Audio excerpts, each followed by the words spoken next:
4,20,000 से मैं जीतूंगा। मैंने भी तो पंडितों से पूछ रखा है, तो सुरती चौधरी को कहता हूँ क्यों बेकार में टिकट तो लिया है, लेकिन वो मेरा साथ दे देगी तो अच्छा रहेगा। मैंने राव दान सिंह को बहुत बार मौका दिया है, वो अपने आप में उससे भी पूछ लेना कब कब अगर हमें नहीं चाहता तो वो आज तक हमें नहीं बनता। मैं कहूँ कि जाट हनुमान जी का तो आशीर्वाद मेरे साथ था। हुड्डा में जो अपने आप में कहते थे करते हैं वो करते हैं, लेकिन मैंने देखा कि एक एक जगह कहीं न कहीं 5-5 आदमी पर हाथ टेकने का काम कर। कहूँ कि दुष्यंत और बहादुर सिंह का फैक्ट चला। अब की बार जेजेपी पार्टी बहुत तगड़ा मुकाबला में तकरीबन 8 MP बनाने का काम पार्टी करेगी, जिनको एक भी लोग मानने के लिए तैयार नहीं है, और उन लोगों को टिकट देने का काम करते हैं। दुष्यंत चौटाला के साथ में चौधरी देवीलाल को नीतियों को आगे करने के लिए उनके साथ में आया हूँ, मेरी कोई कंडीशन नहीं है। दुष्यंत चौटाला का कहीं ना कहीं विरोध है, उस विरोध का शिकार कहीं आप ना हो जाएं, आपको ये डर नहीं था इनके साथ? प्रदेश स्तर पर और जिला स्तर पर वो संगठन तक नहीं बढ़ा पाए, टिकट कहां से बांटेंगे। नमस्कार, मैं हूं आपका दोस्त विनोद शर्मा और चुनाव की बिसातें बिछ चुकी हैं। प्रत्याशियों की लिस्ट लगातार जारी हो रही है, हरियाणा में चर्चाएं हैं और चुनावी सरगर्मियां तेज हैं।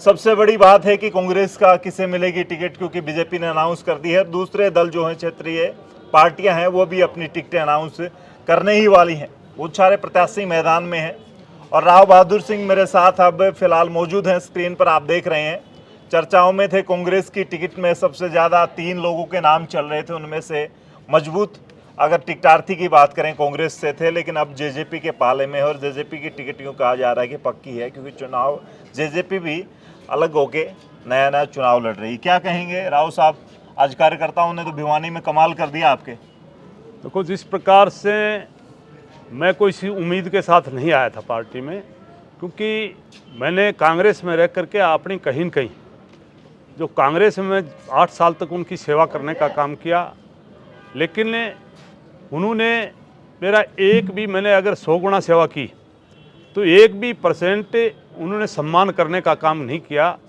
बल्कि मेरा नहीं, पहले की कांग्रेस चली गई। और अब जो कांग्रेस है उसमें आज इतना बिखराव है, उसकी वजह से आज तक के प्रदेश स्तर पर और जिला स्तर पर वो संगठन तक नहीं बढ़ा पाए। टिकट कहाँ से बांटेंगे, क्योंकि एक पार्टी में, कांग्रेस जैसी पार्टी में 8-8, 10-10 तो मुख्यमंत्री के दावेदार हैं, और अपने आप में कई लोग ऐसे हैं जिनको एक भी लोग मानने के लिए तैयार नहीं है, और उन लोगों को टिकट देने का काम करते हैं, क्योंकि वो पारिवारिक राजनीतिक लोगों को मानते हैं। और एक आपके बीच में ये मेरे लिए कोई नई पार्टी नहीं है।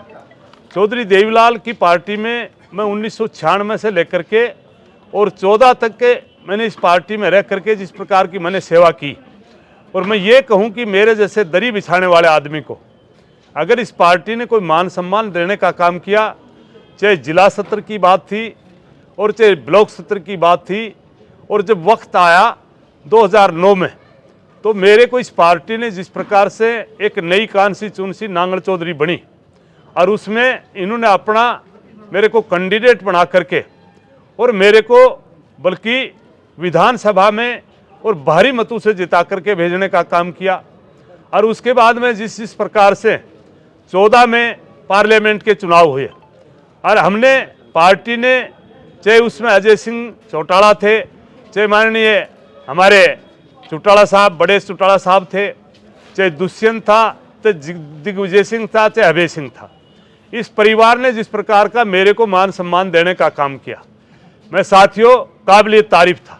बल्कि 14 का चुनाव में कहीं न कहीं मोदी जी की आंधी थी, और उस मोदी जी की आंधी में कोई 8 लाख से हार रहा था, कोई 7 लाख से, लेकिन इस परिवार की वजह से मैं सिर्फ मात्र 46,000 वोटों से मैं पराजित रहा, तो ये बहुत बड़ी बात थी। लेकिन आप पूछोगे कि आप कांग्रेस में क्यों चले गए, लेकिन पारिवारिक कहीं न कहीं थोड़ा सा कहीं का आपस में खटास आई, और उसकी वजह से 14 के बाद में मैं अपने आप में कहीं के चक्कर में पड़ गया कि हम किसका सहयोग दें और किसके साथ में चल करके राजनीतिक करें। तो आपको लगा था कि हुड्डा साहब आने वाले वक्त का भविष्य हैं, फिर से सीएम बन सकते हैं, आपको मजबूती दिखी थी वहाँ? नहीं, मैं मजबूती के साथ नहीं, लेकिन मुझे राजनीतिक करनी थी। परिवार में बिखराव आ गया, उसकी वजह से मैंने समझा कि आज किसी के साथ में ना रह करके और हुड्डा के साथ में हमने राजनीतिक तौर पर चले गए। लेकिन मैंने वहाँ जा कर के जिस प्रकार से 8 साल में जो कांग्रेस में बिखराव देखा और भूपेंद्र सिंह हुड्डा में जो अपने आप में कहते थे करते हैं वो करते हैं, लेकिन मैंने देखा कि एक एक जगह कहीं न कहीं 5-5 आदमी पर हाथ टेकने का काम करते हैं। मैंने 19 में इंतजार किया और मैंने उससे पहले आपके 19 में पार्लियामेंट के चुनाव हुए और उसके बाद में मैंने विधानसभा का इंतजार किया। ऐसे लोगों को टिकट दे करके और उस कांग्रेस पार्टी को पीछे करने का काम किया, इनका आपस में बिखराव। लेकिन अब इस वक्त की जो राजनीतिक ताज़ा देखें तो मैंने इस बात का विश्वास किया कि पार्ट परिवार में हुई, लेकिन जिस प्रकार से चौधरी देवीलाल की नीतियों को लेकर के और एक हमारा युवा साथी हमारे दुष्यंत चौटाला ने जिस प्रकार से चौधरी देवीलाल की नीतियों को लेकर के जो चले उसको लेकर के और मेरे मन में कई दिन से थी हम अब अपने पुराना परिवार में चाल करके और चौधरी देवीलाल की नीतियों को पहुंचाने का काम करें, दुष्यंत का साथ देने का काम करें। तो आज मैं कोई कंडीशन के साथ में नहीं आया, मैं तो दुष्यंत चौटाला के साथ में चौधरी देवीलाल को नीतियों को आगे करने के लिए उनके साथ में आया हूं। मेरी कोई कंडीशन नहीं है। पार्टी मुझे टिकट दे तो ठीक, नहीं देगी तो मैं चौकीदारा का काम करूंगा, सच्चा सिपाही बन के काम करूंगा। आज नहीं तो फिर सही, क्योंकि इस परिवार को मैं जानता हूं। आज से नहीं, इस परिवार की अगर बात करें, मैं आपके यहाँ बताना चाहता हूं, हाईरवाल में तो सबसे बड़ा काम किया है।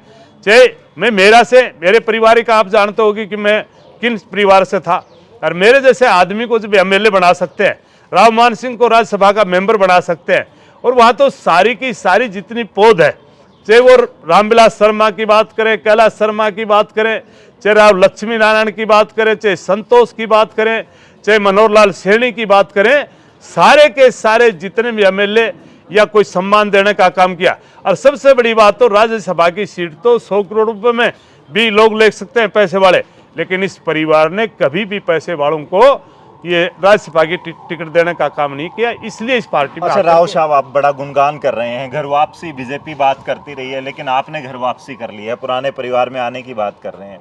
अब 4-4.5 साल का इन्होंने सरकार का हिस्सेदार रहे हैं जेजेपी। दुष्यंत चौटाला का कहीं ना कहीं विरोध है, उस विरोध का शिकार कहीं आप ना हो जाएं, आपको ये डर नहीं था इनके साथ आने से? नहीं, मैं जहां तक समझता हूं कि मैं उस मामले में मैं आपको जानकारी देना चाहता हूं कि आज लोगों के जो गलतफहमी है उसको हम दूर करेंगे। दुष्यंत चौटाला का कोई कसूर नहीं। आजकल आपको पता है, अभी गठबंधन टूटा, 5-6 एमएलए अब भी टूट के चले गए। जब भी अगर दुष्यंत चौटाला पार्टी के साथ में राजनीतिक के दृष्टि को देखते हुए नहीं जाता तो तब भी इनको भाजना था। मैं तो कहूँगा कि इस नौजवान साथी ने अच्छा किया, ये अच्छा चला गया तो उसकी वजह से हरियाणा प्रदेश में आज से रोडों की बात करें और चाहे आज जो फसल खराबा होता था उसकी आवाज़ उठाता था। और इस आदमी ने जिस प्रकार से किसान आंदोलन हुआ, जाट आरक्षण हुआ, उसमें इसने बल करके इसके पीछे लोग पत्थर लेके भागते थे, पत्थर भगाते थे, रोड जाम कर देते थे, रास्ता बदल जाता है। इसने एक भी मुकदमा कहीं दर्ज करवाया हो तो मैं उन साथियों से पूछना चाहता हूं, तो उनका हम कहीं न कहीं जाकर के गिला शिकवा को मिटाने का काम करेंगे। 14 में आपने 2nd पोजीशन हासिल करी। धर्मवीर सिंह काफ़ी ज़्यादा गैप नहीं रहा था, आपके मार्जिन नहीं रहा था, लेकिन अब जैसे कांग्रेस आरोप लगा रही है, दूसरे लोग आरोप लगा रहे हैं कि जेजेपी तो वोट कटवा पार्टी है और बी टीम के तौर पर अब इन्होंने जैसे आरोप लगे पीछे ठगबंधन कहा गया, ये साजिश कही जा रही थी कि ये गठबंधन टूटा नहीं है बल्कि साजिश के तहत तोड़ा गया है, वोट काटने के लिए आए हैं। आपकी 2nd पोजीशन रही थी। ऐसे अगर कैंडिडेट उतरते हैं तो ये तो है कि एक मैसेज ठीक ठाक जाएगा कि पार्टी जीतने के लिए मैदान में है, ना कि वोट काटने के लिए। मैं आपको एक बात बताना चाहता हूं, आप इन 5 दिन में आपको देखने के लिए मिलेगा कि अब की बार जेजेपी पार्टी बहुत तगड़ा मुकाबला में तकरीबन 8 एमपी बनाने का काम पार्टी करेगी। और खास करके भिवानी में मैं आपको दावे से कह सकता हूं, मैं जिस प्रकार का मैंने जो 5 साल में सर्वे किया है आपके बीच में, मैं 1 नवंबर से लेकर के 13 जनवरी तक मैं आपके ज़िले में भी रहा, पूरा पार्लियामेंट्री कॉन्स्टिट्यूंसी में रहा हूँ। अब की बार आपकी बहुत भारी मतों से जीतो। मोदी फैक्टर यहाँ नहीं चलेगा, सिर्फ यहाँ तो मैं ये कहूँ कि दुष्यंत और बहादुर सिंह का फैक्टर चलेगा। बहादुर सिंह का आप बात कर रहे हैं, यहाँ से निगाहें चौटाला परिवार की थी। दुष्यंत चौटाला और दिग्विजय जी बार बार कहते रहे हैं अजय चौटाला और दिग्विजय चौटाला का चुनाव लड़ने की मंशा थी भिवानी से, यानी कि जेजेपी को भी लगता था कि जेजेपी भिवानी से अच्छा खासा वोट ले सकती हो, जीत सकती है। उस जगह आपको अब उतारा जा रहा है, तो ये जिताऊ टिकट और सबसे मजबूत टिकट हो सकती है हम बात करें तो भिवानी की। अब तो चाहे मेरे को देंगे तो भी हम जीतेंगे और चाहे इनका परिवार लड़ेगा तो भी हम बहुत भारी मतों से जीतेंगे। कांग्रेस में अभी भी राव दान सिंह का नाम चल रहा है, तो वो उस तरफ से अगर आपको नुकसान हुआ तो कैसे मैनेज हो पाए? नहीं, मैं जिस प्रकार से आज जो बात कर रहे हैं ना राव सिंह की, राव सिंह का दायरा सिर्फ वहाँ तक है, बाद में कोई पूछने वाला नहीं है। क्योंकि आपको पता है जिस प्रकार से आज अगर सामाजिक बात करें, हमने राव सिंह को बहुत बार मौका दिया है, वो अपने आप में उससे भी पूछ लेना कब अगर हमें नहीं चाहता तो वो आज तक हमें लिए नहीं बनता। तो अब तो एमपी की बात है, तो ऐसी बातें आगे आपने सपोर्ट किया है राव सिंह को छोटे भाई की तरह, हमेशा आपने उनके लिए टिकटें भी छोड़ी हैं, सीट छोड़ी, बिल्कुल छोड़ी थी। तो अब उनकी तरफ से सपोर्ट रहेगा? अगर मैं तो समझता हूँ वो तो अपना बदला तार करके मेरा सपोर्ट करनी चाहिए। अरे मैं तो सुरती चौधरी को कहता हूँ क्यों बेकार में टिकट तो लिया है, लेकिन वो मेरा साथ दे देगी तो अच्छा रहेगा।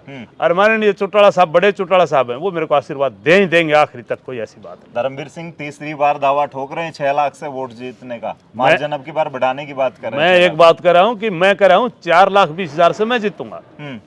मैंने भी तो पंडितों से पूछ रखा है, पंडित तो नहीं हूँ, लेकिन मैंने उनका आशीर्वाद लेकर के आया हुआ हूँ, कोई ऐसी बात नहीं, हम जीतेंगे। जो मार्जिन है, पिछला हार का जो रहा है वो अब बदला राव अगर बात करें, बहादुर सिंह आ चुके हैं मैदान में बदला लेने के लिए। बदला लेने के लिए नहीं, बदला अब की बार लेके रहेंगे, हम 4,20,000 वोटों से जीतेंगे।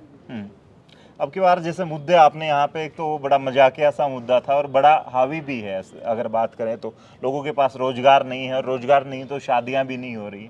आपने कही कि शादियां भी करवाएंगे तो उनको रोजगार की बातें होंगी। आपके पास तो स्कूल की बड़ी बड़ी चैन है, बहुत सारे, तो मैंने सुना है आपने हजारों बच्चों को तो रोजगार वैसे दे रखा है, ख्याल में, लेकिन सरकार के थ्रू भी आप दिलवाएंगे? मैं सरकार तो आएगी जब तो करवाऊंगा, लेकिन एक आपकी जानकारी में और बताना चाहता हूँ। हरियाणा